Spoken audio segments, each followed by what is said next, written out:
Son, and the Holy Spirit. Amen. Our Father in heaven, holy be thy name. Thy kingdom come, thy will be done on earth as it is in heaven. Give us this day our daily bread, and forgive us our sins, as we forgive those who sin against us. And not bring us to the test, but deliver us from evil. Amen. And the Father, Son, and the Holy Spirit. Amen. Please be seated.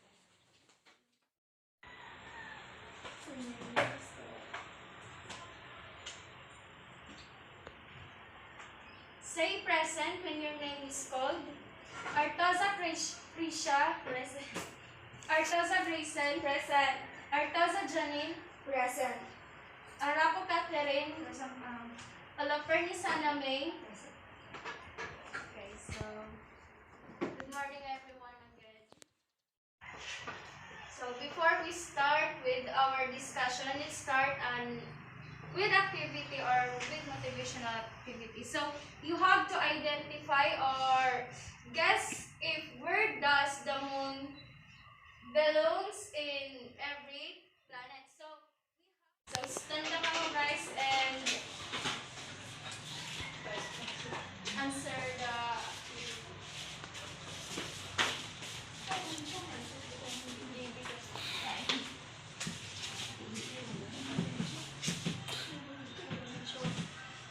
joke. Oh, di. Tadi siya.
Enchiladas.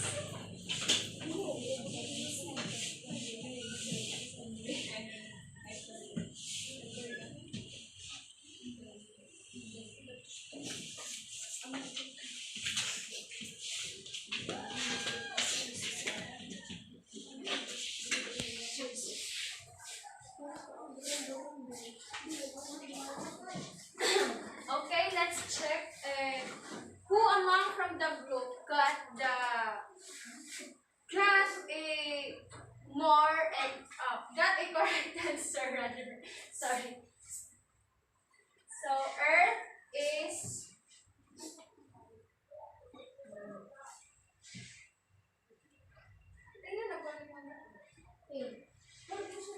so A is got the correct answer from Saturn. B 1 point. Leon 1 point from D.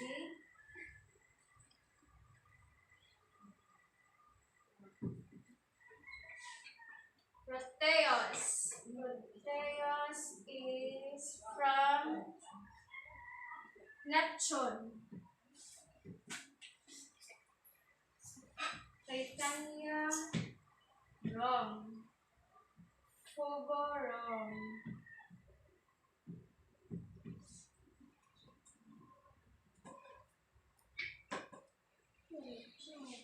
Uranus.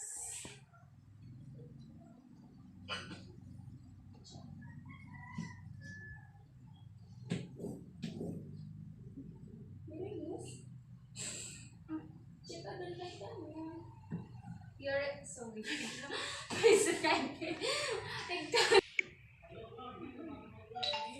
Sige, Shen. Okay, sorry. Titania is correct from Uranus and Pop is from Uranus too. Sorry, I can't understand this word. Uranus. A. Neptune. Neptune has only 3 moons, but this one is wrong. The moon in the Neptune is the Proteus, Triton, and Nereid. Jupiter is Io, Callisto, Triton, wrong. Europa, check. So, the group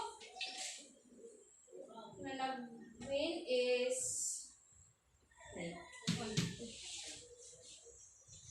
Group D.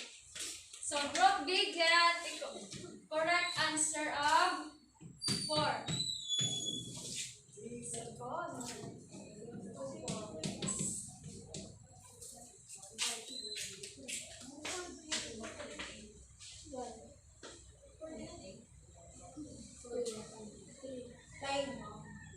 Oh, okay, sorry.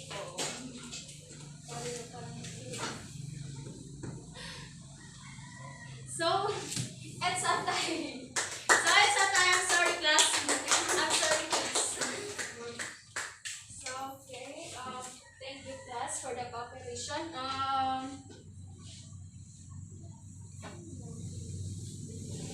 Let's clarify this one.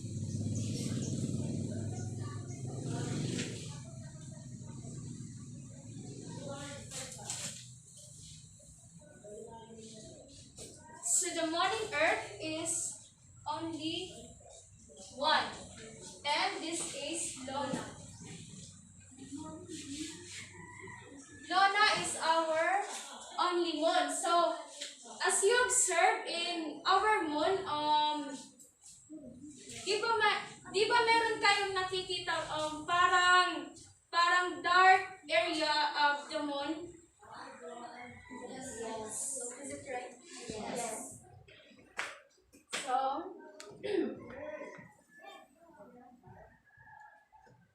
So this is our moon. And we observed that in our moon may the black or gray nga part. So do you alam niyo ba kung anong tawag dito sa dark area or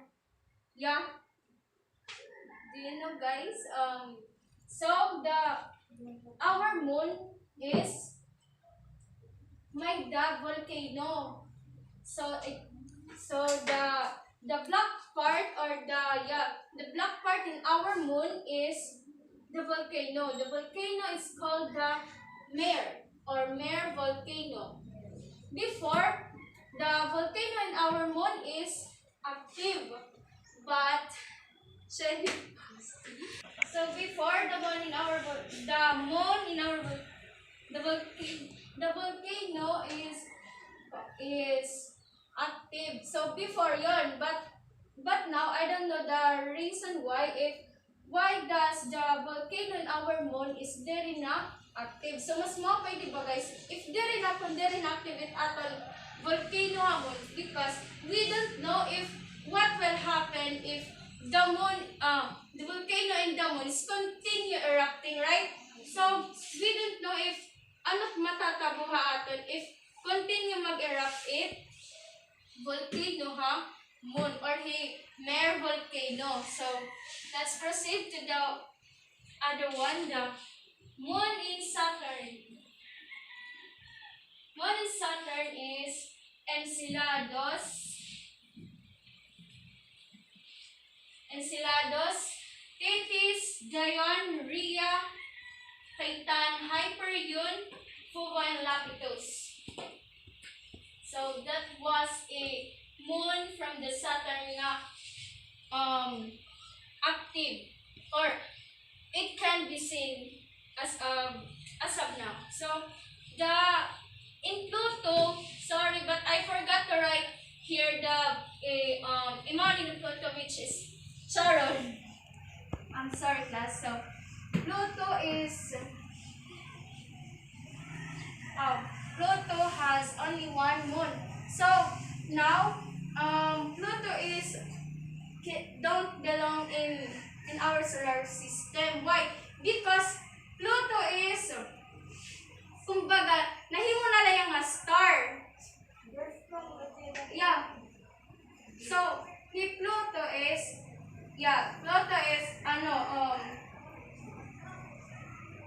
became a dwarf planet or a star. So that's why Pluto cannot belong in the solar system. So let's proceed to Uranus. Uranus is the moon in Uranus. Ariel, Umbriel, Titania, and Oberon. So that was the moon in the Pluto. So let's proceed to the Jupiter. Jupiter moon has only 4 moons. Meaning of 4 moons is they called as Galilean moon because Galileo Galilei is he is the one who discovered the 4 moons in the Jupiter, which is the Ganymede, Io, Europa, and Callisto.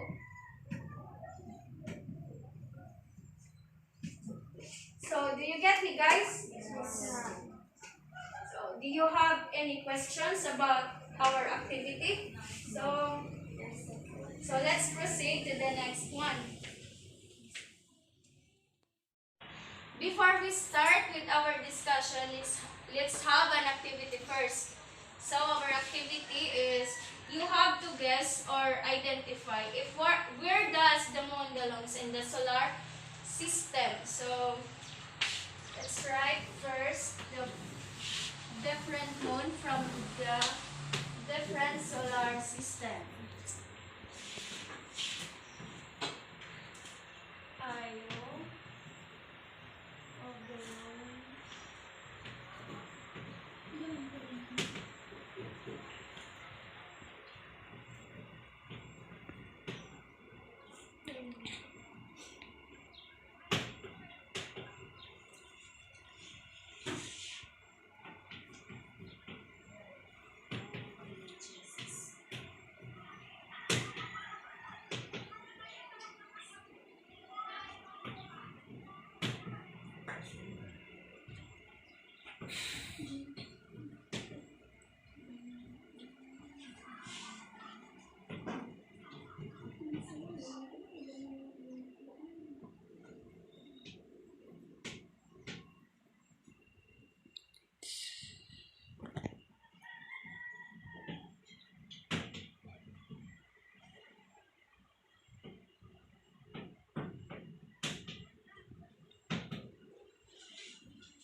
So,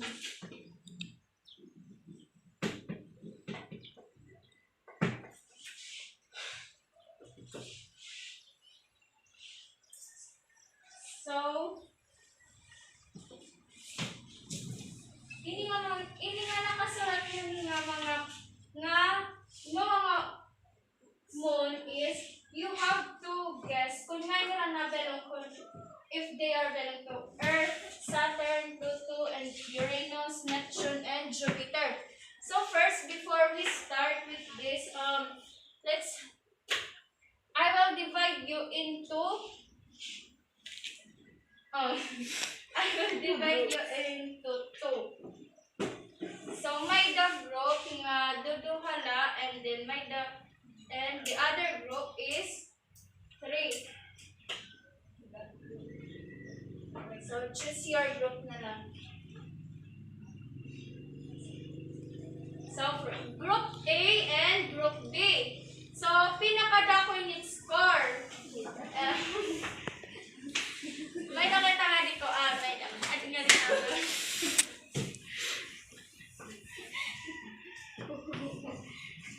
The group A and group B. So more answer, more points. So let's start. Okay, so this one is for group A and this one is for group B. So, is it clear, guys? Yes, ma'am.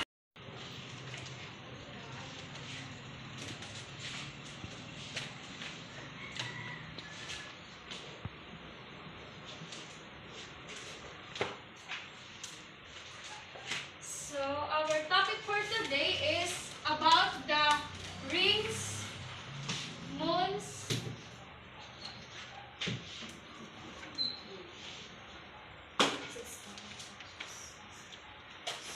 system, and rules.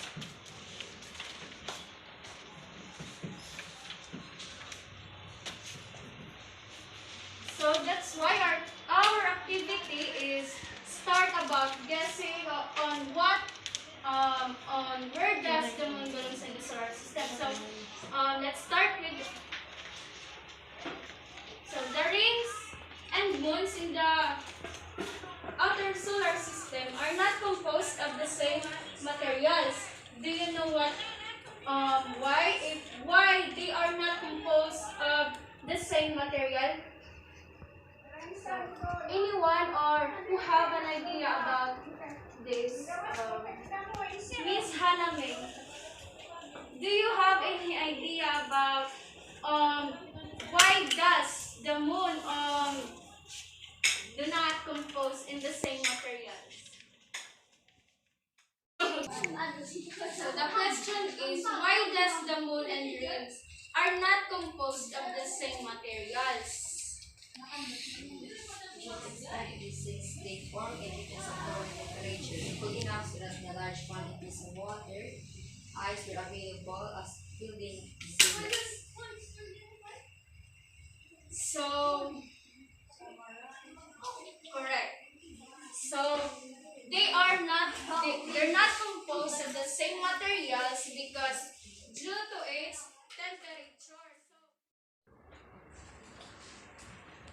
So nagkakaiba sila is because of their temperature. Like for example, in Saturn,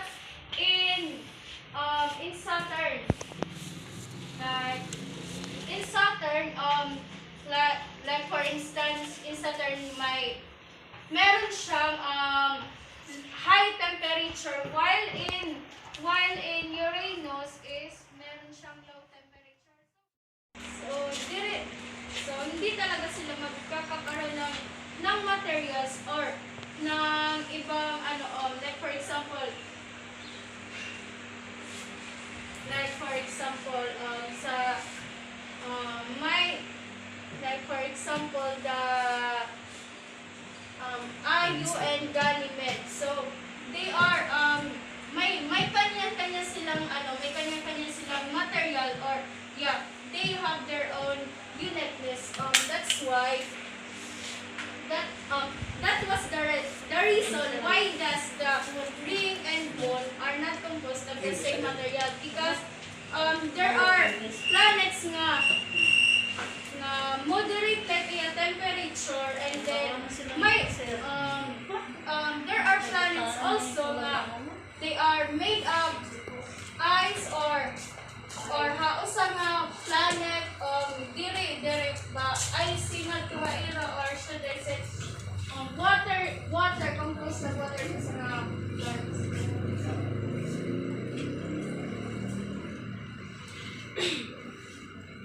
So, do you have any question, guys?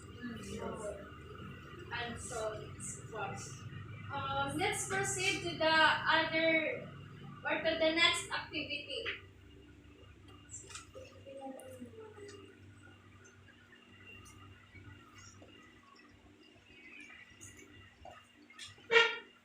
Bars.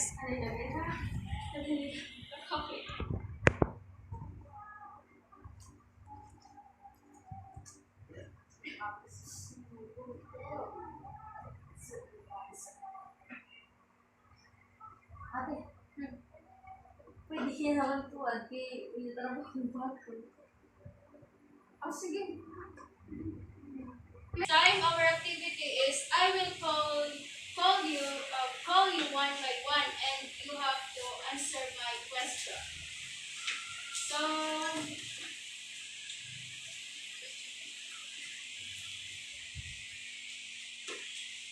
the first question here is the four moons are the Galilean moon except one.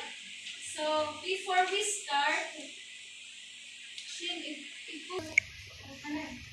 so this time, before we start with our activity,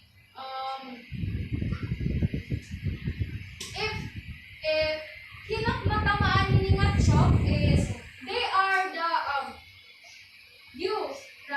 you are the first one na mag-answer with activity.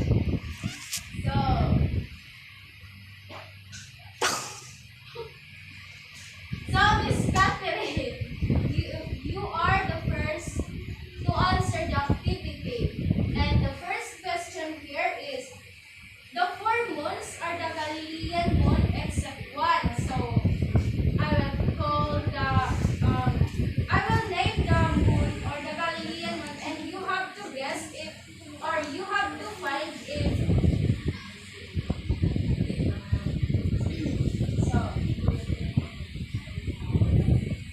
So the choices here is the Europa, Io, Ganymede, Triton, and Callisto, except one.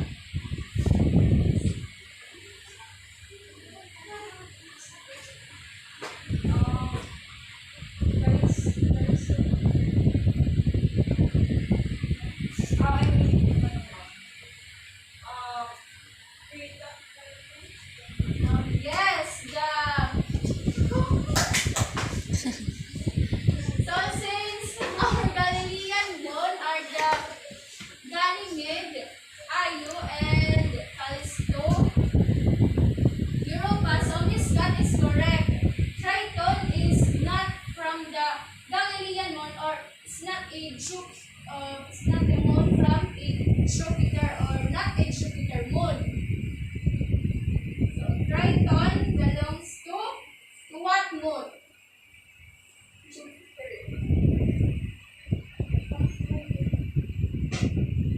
So Triton belongs to what moon? Neptune. So right, Neptune. So remember that, guys, okay? So the next is, sino kaya ang maswerteng tatamaan ng bato ni Garnet? So Miss Janelle, you are the next. Charot. Yan. The question here is, how many moon does Saturn contain? How many moons? So, wait. So, I have here a choice. The A, 50, B 65, C 62, D 60, E 61.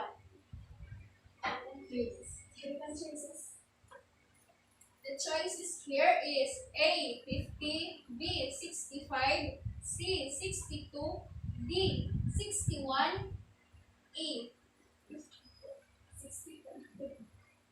62. So you are correct. And letter C. So,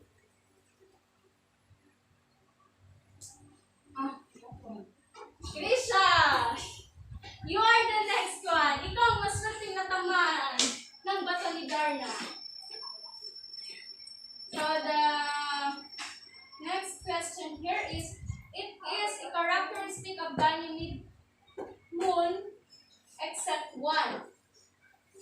So, the largest moon in the solar system. So, largest moon ba ni Ganymede na solar system.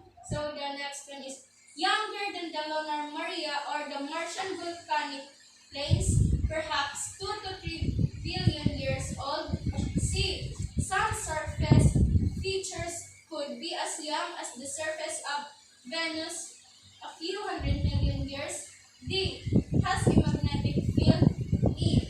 Has a diameter of 4,820 kilometers, almost the same as the planetary planets planet Mercury. So what is your answer?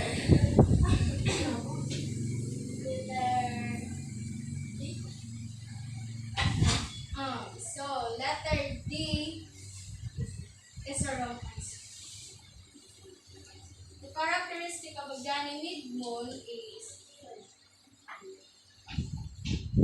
it is a largest moon in the solar system. Activity all about. So let's proceed to the let's discuss about the 4 moons: the Saturn, Jupiter, Uranus, and Neptune.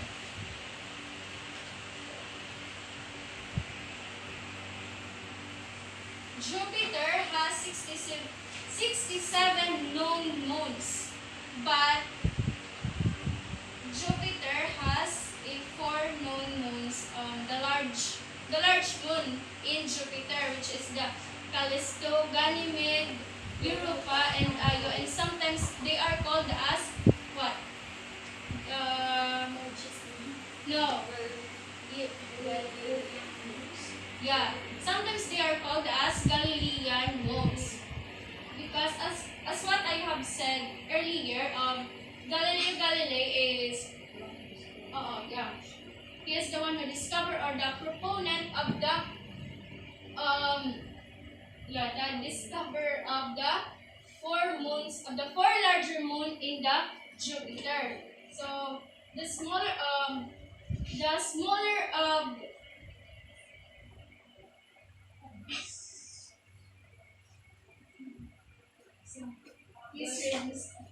The smaller moons in Jupiter is Europa and Io. So you're right.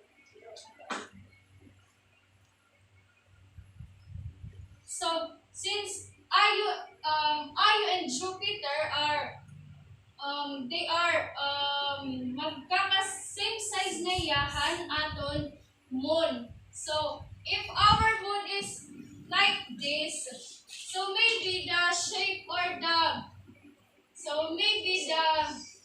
size of Io and Europa is just like this. So hindi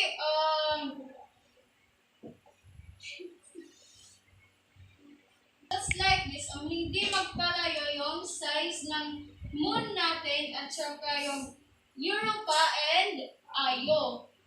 So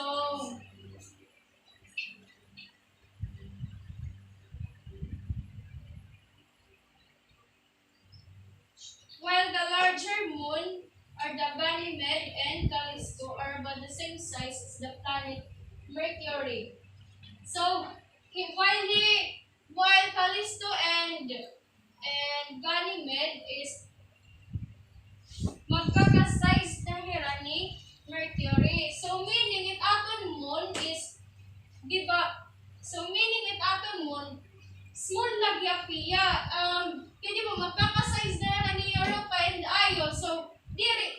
our moon is not considered as the largest moon because di ba magkaka size ni Europa since si Europa and Io the smallest moon from the Jupiter. So meaning mas dapat pa rin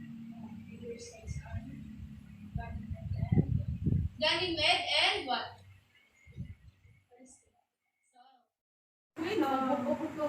Let's proceed to Saturn. Saturn has 62 moons.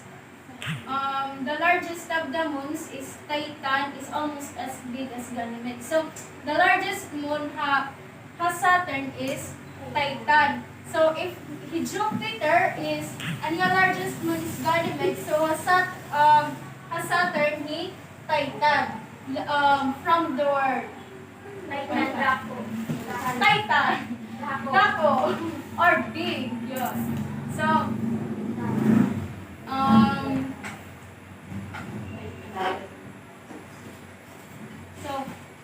Titan is the only moon has a substantial atmosphere. Titan has also lakes or even the seas. And also Titan contains hydrocarbons, the methane and ethane. So may daniya Titan, may daniya composition or materials na hydrocarbons, which is the ano to? Ano ha? They call this ethane and methane. So it seems like I have only one student here. How about the other?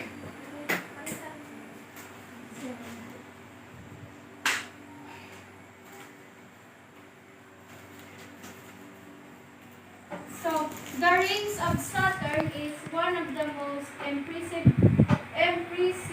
sites in the solar system. So Saturn, it may the pinaka-impressive na ring sa solar system. Ano kaya? What are the ring hit Saturn na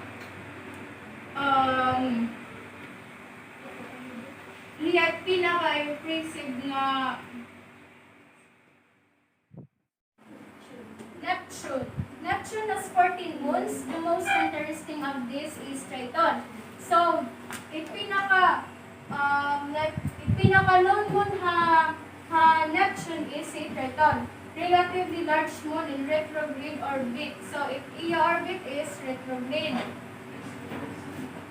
from east to west. Triton has a very thin atmosphere and active eruptions were discovered in 1989 by Boulevard Flyby. So may the active eruptions in Triton. So that was our discussion about. So do you have any questions? No. So thank you. That's all for today. Please stand for the prayer. Saturn rings is the most impressive sites in the solar system. It's because of its composition. Because the ring in Saturn ring is composed of ice or icy fragments.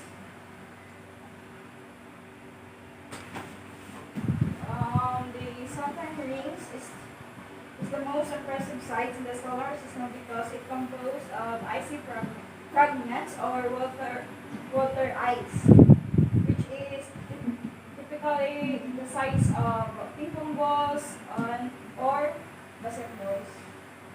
So that was the reason why does the Saturn ring is the most impressive sites. So like for example, diba, like ice, if the light hit the or hit the eyes, di ba? Nagkakamay dahin reflection or just like for example, this is the yay. Go, yay. This is the ping pong ball or the icy fragments in the Jupiter ring. So when the light hit this surface or hit this area, so nagkakamay dahin reflection or they shine or they are twinkling. That's why if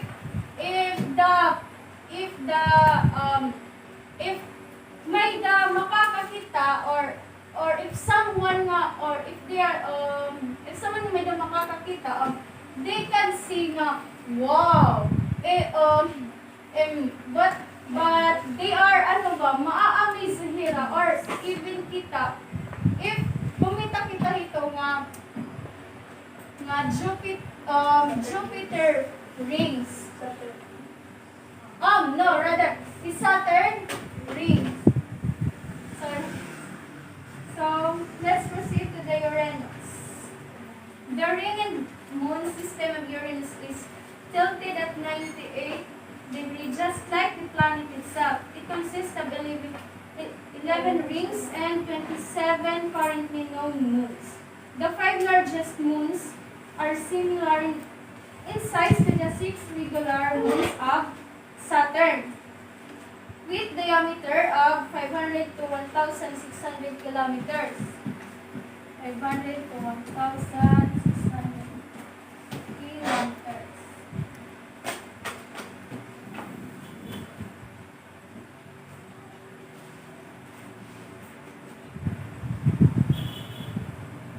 And it was discovered in 1977. The rings of Uranus are narrow ribbons of dark material with broad gaps in between. So if his Saturn is, but they are composed of icy fragments or baga shiny or nagtitipid. While Uranus naman is its ring is composed of dark materials.